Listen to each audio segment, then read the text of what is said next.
atau tiba-tiba. Nah, qadarullah ibu-ibu yang 9 bulan ini kemudian hilang jabang bayinya dari dalam perutnya, itu pasien dari tim kami di Arsa Daya Daka Indonesia yang ada di daerah Banjarnegara.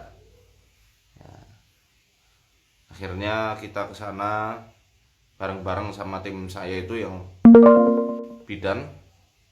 Kita cek betul-betul hilang, itu kempes perutnya. Dari yang tadinya perutnya sudah besar, 9 bulan, gimana ya ibu-ibu yang hamil sudah segitu umurnya pasti sudah besar, tiba-tiba kempes sama sekali, nggak ada tanda-tanda adanya bayi di dalam perutnya. Akhirnya kita ruqyah saat itu berjam-jam, kita ruqyah itu nggak cukup sehari kalau nggak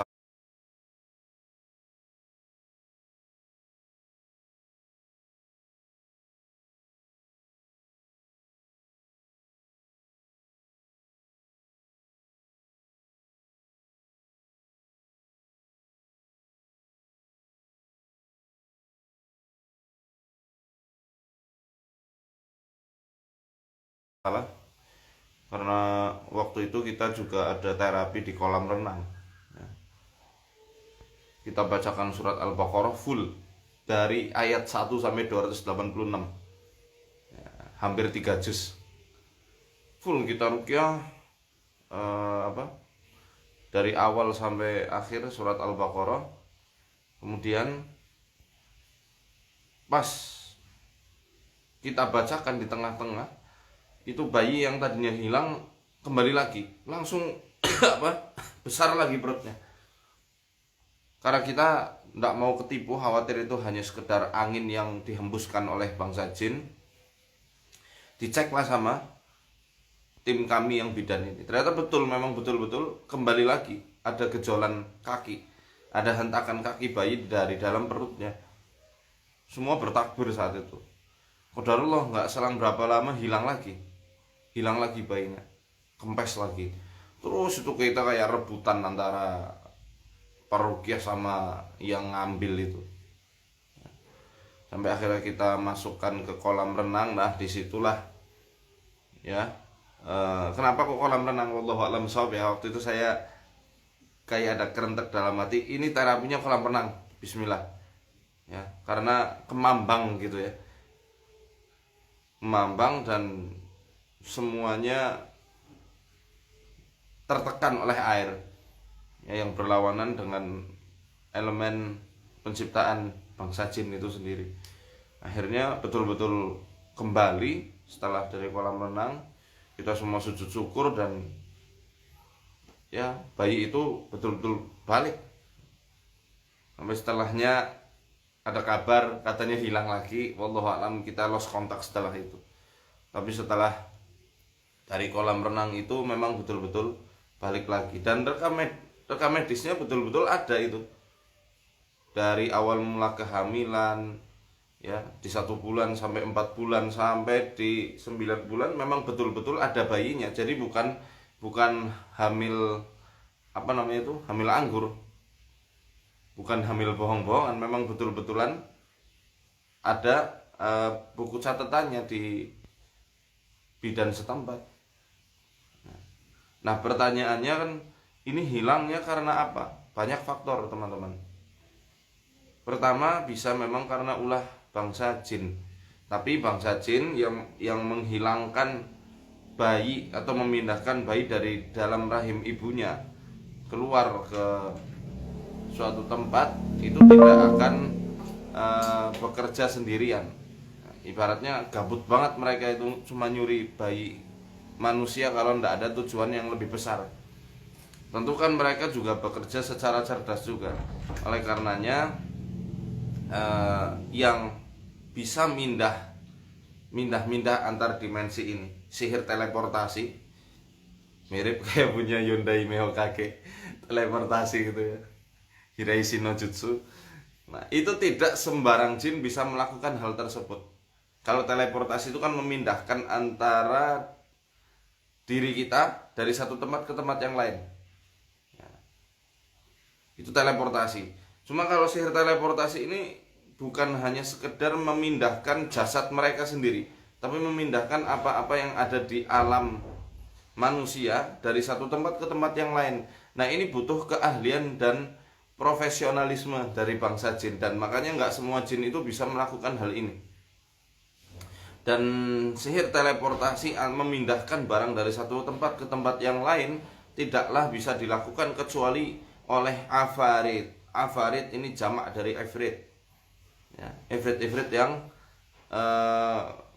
memang menjadi kasta jin yang paling sakti dan paling cerdas. Paling sakti, paling cerdas, dan paling kuat setelah iblis. Ini ifrit. Dan ini dijelaskan dalam surat An-Naml ayat 39. Qala ifritum minal jinni ana atika bihi qabla an taquma min maqamik wa inni alaihi laqawiyyun amin. Berkatalah ifrit dari bangsa jin, aku akan memindahkan singgasana Bilqis, ya, sebelum engkau beranjak dari tempat dudukmu, sebelum engkau berdiri dari tempat dudukmu. Dan sesungguhnya aku sangat bisa melakukan hal tersebut dan bisa dipercaya. Ya, jadi memang saking kuatnya ifrit, nggak semua bangsa jin itu bisa memindahkan barang dari satu tempat ke tempat yang lain. Dan ini salah satu metode sihir yang paling lama dan paling kuno, yakni sihir teleportasi. Kalau semua jin memang bisa berpindah dari satu tempat ke tempat yang lain karena berbeda dimensi. Kita ada di alam 3 dimensi, mereka di dimensi yang lebih rumit lagi, jadi bisa saja tembus dari satu tempat ke tempat lain. Tapi untuk memindahkan barang itu nggak semua jin bisa. Jadi memang nggak salah ya ketika kita menantang para tukang sihir, coba pindahkan barang dari tempat saya ke tempat mana misalnya, ke suatu tempat, dari tempat A ke tempat B misalnya. Itu nggak semua tukang sihir bisa, karena untuk menaklukkan ifrit ini butuh ritual yang nggak gemen-gemen. Bukan ritual yang ngecek-ngecek. Tentu ritualnya yang kekufurannya sangat besar dari sisi Allah Ta'ala, yang kesyirikannya juga besar, dan melakukan dosa besar yang merugikan diri sendiri dan orang lain sebagai wujud persembahan kepada ifrit-ifrit tersebut. Dan asal antum tahu ya, bahwa ritual tukang sihir ketika mereka mau menaklukkan ifrit itu, dia harus merelakan orang-orang yang tersayang, orang-orang yang mereka cintai itu dijadikan tumbal, teman-teman. Ya. Entah dibikin sakit, entah dibikin, mohon maaf, cacat permanen, entah dibunuh oleh ifrit tersebut, atau mohon maaf, ya, disuruh zina dengan mahram-mahramnya, dengan ibunya, dengan anaknya. Maka tidak heran kan banyak sekali dukun-dukun cabul. Ya, itu dapat bisikan-bisikan dari para setan supaya mendapatkan bantuan dari ifrit yang kelasnya jelas di atas rata-rata dibandingkan setan-setan pada umumnya, jin-jin kafir pada yang dilakukan oleh para kaum homo itu. Itu ada yang sampai seperti itu, teman-teman. Jadi nggak semua dukun, apalagi dukun yang bikin konten di YouTube itu, wah, itu nggak yakin 100% saya dia bisa menaklukkan ifrit. Karena untuk menaklukkan ifrit, di antara syaratnya itu ya harus merahasiakan keilmuannya itu. Iya, ya, nggak boleh menampak-nampakkan diri. Nah, itu baru nanti akan dibantu oleh mereka memindahkan barang dari satu tempat ke tempat lain, dan mengangkat badan mereka untuk terbang melayang di udara. Ini dijelaskan juga oleh Syekhul Islam Ibnu Taimiyah di dalam kitab Al-Furqannya, ya, Al-Furqan. Itu kitab yang menjelaskan perbedaan antara waliullah dan wali setan. Kemudian di Majmu'ah Fatawa beliau juga ada itu tentang hal ini, sampai dibawa terbang, berjalan di atas air tanpa adanya trik ini loh ya, tanpa adanya trik. Memang betul-betul dibikin melayang oleh ifrit-ifrit ini. Jadi kalau maaf ya, jinnya itu sekelas pocong yang suka nampak-nampakan diri di kebun pisang. Lah, itu jin nggak punya jati diri, paham nggak? Jin yang nggak punya jati diri, yang mereka itu masih mencari identitas dirinya. Makanya cuma ikut-ikutan aja. Oh manusia punya fantasi pocong, akhirnya mereka berubah wujud jadi pocong. Oh, manusia punya fantasi kuntilanak, berubah jadi kuntilanak, lontang-lantung nggak jelas di atas dahan pohon. Itu jin itu nggak seperti itu, teman-teman. Mereka punya alam dengan berbagai fasilitas yang lengkap, ya, lengkapnya sama kayak manusia. Bahkan mereka juga punya hewan ternaknya juga dikasih makan oleh mereka. Mereka juga punya kendaraan-kendaraannya sendiri. Ini dijelaskan banyak dalil-dalil dalam Al-Quran maupun As-Sunnah. Termasuk daging pun mereka juga punya sendiri, berbeda dengan daging yang ada di alam manusia. Seperti hadis riwayat Imam Muslim, ketika Nabi SAW pada suatu malam itu dibawa oleh segerombolan jin Muslim untuk dimintai tentang zat, yakni makanan yang dihalalkan untuk mereka, jin-jin Muslim. Jadi jin Muslim ini tidak boleh makan makanan yang masih bisa dimakan oleh manusia. Jin Muslim dibolehkan makan makanan-makanan yang sudah tidak dimakan oleh manusia, semisal tulang, ya, dan kotoran hewan yang tentu hewan manusia nggak makan itu. Jadi tulang hewan yang disembelih atas nama Allah, di pandangan kasat matanya manusia itu tulang sudah tidak ada dagingnya lagi. Tapi bagi jin yang Muslim, ketika tulang itu mereka ambil, ya, itu terdapat rezeki bagi mereka berupa daging-daging yang penuh di dalam tulang tersebut. Kita tidak bisa lihat dagingnya, tapi daging itu Allah sediakan secara gaib bagi bangsa jin yang gaib juga. Kalau kotoran-kotoran hewan yang sudah mengering itu untuk makanan hewan ternak mereka, ya, al-fulidawabihim, makanan hewan ternak mereka. Jadi mereka pun punya bebek, punya ayam mungkin, ya, atau punya kambing atau semisalnya semacam kita yang berternak hewan di alam kita, kemudian untuk diperjualbelikan, diambil manfaat dari dagingnya, dari kulitnya, ya, sama mereka pun punya seperti itu. Jadi mereka punya fasilitas yang begitu lengkap, bukan jin gabut yang sukanya nampak-nampakan diri. Nah, kembali lagi kepada pembahasan, tentu yang melakukan hal tersebut bukan sembarang jin. Jadi lebih tepatnya ini entah bisa ditumbalkan hal-hal yang semacam itu, entah mungkin ayahnya belajar ilmu kanuragan, ilmu-ilmu hitam gitu, ya, yang dia menjanjikan sebuah kesaktian, kemudian anak yang ada pada kandungan ibunya itu dijadikan tumbal, bisa seperti itu. Atau mungkin ada orang lain yang memang mentargetkan, oh ini di suatu desa ada orang yang lagi hamil, maka itu yang nanti dijadikan korbannya, ya.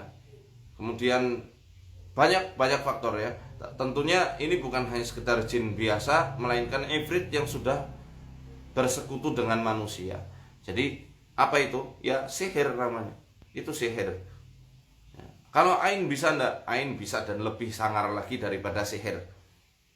Ingat, ya, ain itu jauh lebih sangar daripada sihir. Kalau sihir butuh ritual-ritual yang panjang, butuh kerjasama dulu, merayu-rayu dulu kepada jin-jin tersebut yang diajak kerjasama. Kalau ain, hasad, tidak perlu pakai ritual-ritual seperti itu, efeknya bisa langsung kena kepada yang dipandang, kemudian ditakjubi.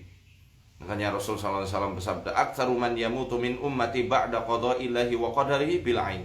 Kebanyakan yang meninggal di umatku setelah qada dan qadarnya Allah adalah karena penyakit ain, lemparan ain. Al-ainul haq walau kana syai'un sabiqul qadar la sabaqatul ain. Al-ain itu benar adanya. Kalau ada sesuatu yang bisa mendahului takdir, maka ainlah yang bisa mendahuluinya. Saking cepatnya pengaruh ain ini, bisa melenyapkan apa saja yang dipandang. Janin yang ada di dalam kandungan, hubungan mesra antara suami istri, hubungan persahabatan yang kokoh, bahkan, ya, agama seseorang bisa terganggu dengan ain yang terlempar kepadanya. Oh, soleh sekali ya ikhwan itu, bla bla bla bla bla bla, akhirnya jadi futur, nggak mau ngaji lagi, sholatnya malas-malasan, bahkan nggak pernah sholat. Itu bisa karena timbul ain, ya.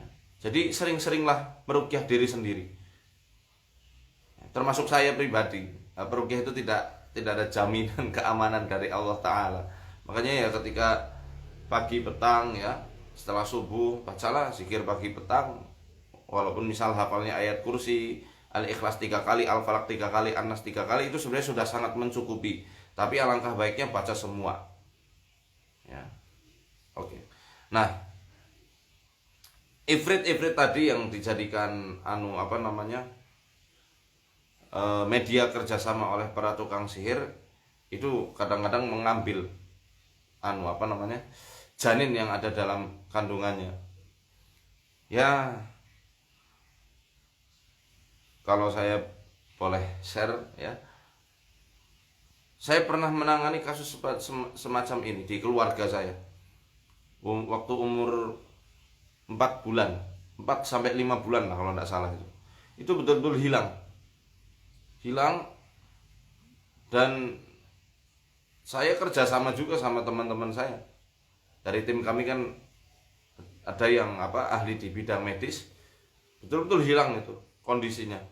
Jadi kita ruqyah, bacakan ayat kursi, kemudian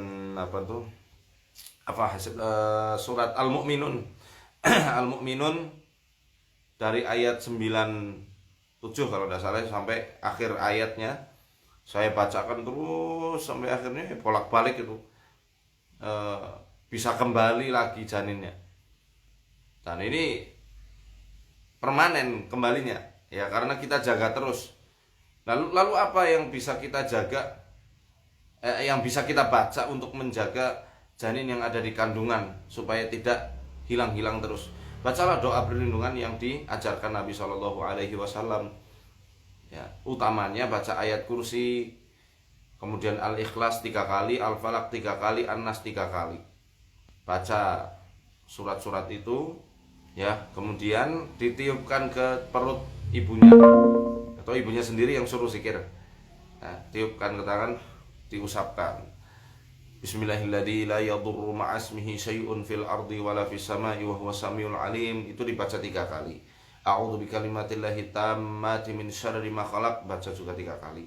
A'udzu bikalimatillahi tammah min kulli syaitanin wa hammah wa min kulli ainil lammah. Nah, ini juga dibaca 3 kali untuk ibunya ya. A'udzu bikalimatillahi tammah min kulli syaitanin wa hammah wa min kulli ainil lammah. Ya, tiupkan ke tangan, usapkan ke perutnya ketika lagi hamil.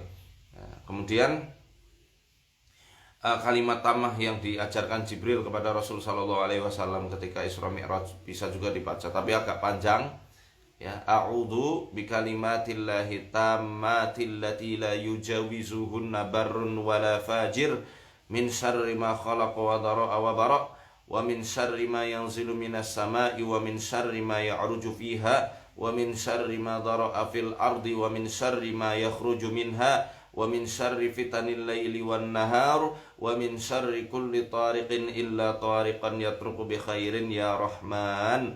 Ini dibaca ya. Dalam riwayatnya ketika doa tammah ini diajarkan oleh malaikat Jibril alaihi salam kepada Rasulullah Muhammad sallallahu alaihi wasallam, itu ifrit-ifrit yang turun dari gunung, yang keluar dari lembah, yang membawa bara api untuk dilemparkan kepada Rasul sallallahu alaihi wasallam, itu semuanya luluh lantah ketika dibacakan ayat ini.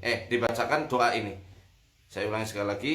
A'udzu bikalimatillahi tammati allati la yujawizuhunna barrun wala fajir min syarri ma khalaqa wa dara'a wa bara' wa min syarri ma yanzilu minas sama'i wa min syarri ma ya'ruju fiha wa min syarri ma dara'a fil ardi wa min syarri ma yakhruju minha wa min syarri kulli tariqin illa tariqan wa min syarri fitanil laili wan nahar wa min syarri kulli tariqin illa tariqan yatruku bi khairin ya Rahman.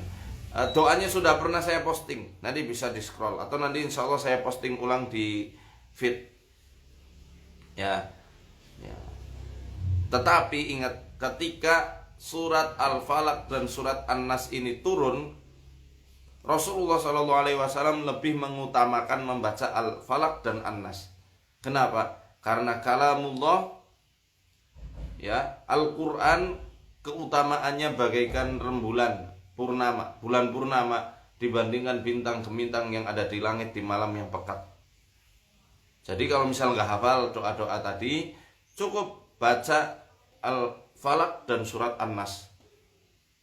Walaupun pendek dan sering diremehkan orang, ruqyah kok cuma Al-Falaq dan An-Nas. Wow, jangan remehkan. Ketika dua surat ini turun, Rasul Shallallahu Alaihi Wasallam mengesampingkan bacaan doa-doa yang lain, bacaan-bacaan doa perlindungan yang lain, dan beliau lebih mengutamakan surat Al-Falaq dan surat An-Nas ini. Ya, ini diamalkan saja setiap pagi, setiap petang, jika menjelang tidur. Bismillah lah, nanti insya Allah itu bisa melindungi dari berbagai macam kejahatan-kejahatan makhluk Allah, ya, khususnya setan-setan itu. Kalau sudah terlanjur hilang, apa yang dibaca?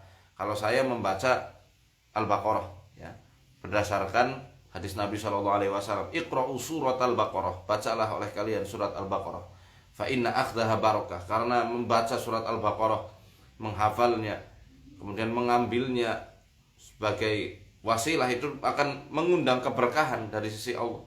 Wa tarakaha hasrah, dan meninggalkannya ada hasrah, penyesalan.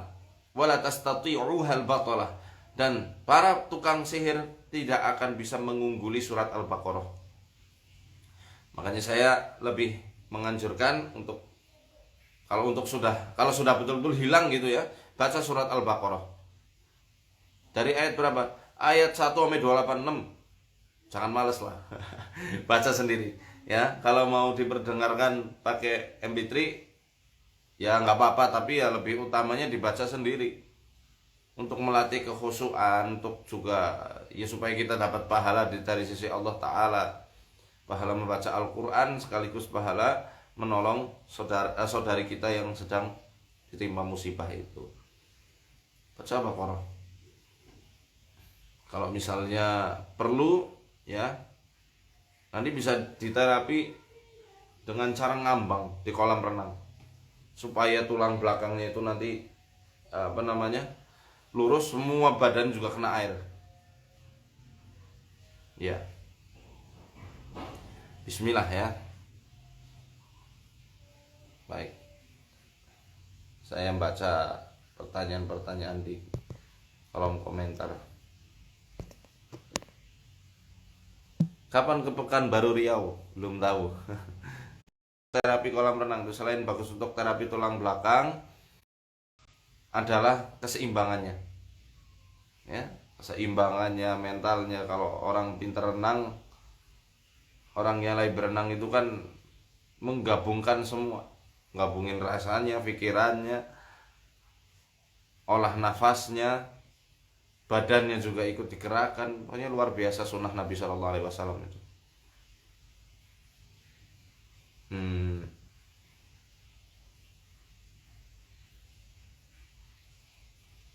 Gangguan jin terhadap anak yang berkebutuhan khusus.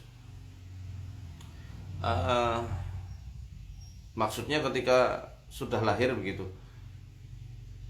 Semua orang sebenarnya bisa diganggu ya, nggak ada dengan ciri-ciri tertentu kemudian dia diganggu. Ya, apalagi mengaitkan anak yang berkebutuhan khusus dengan gangguan jin secara mutlak, yaitu tidak sepenuhnya benar. Tapi memang di antara ciri-cirinya ada seperti itu. Tapi kan ya nantinya malah jadi suuzon. Sudah rukyah saja lah, tiap pagi, tiap petang, ketika mau tidur ya sambil dirukyah anak tersebut. Ya. Rukyah nggak usah terlalu ngoyo meminta atau sangat mengharap kesembuhan dari situ. Untuk yang sudah berkebutuhan khusus begitu ya. Tapi minta perlindungan dari Allah Ta'ala ya.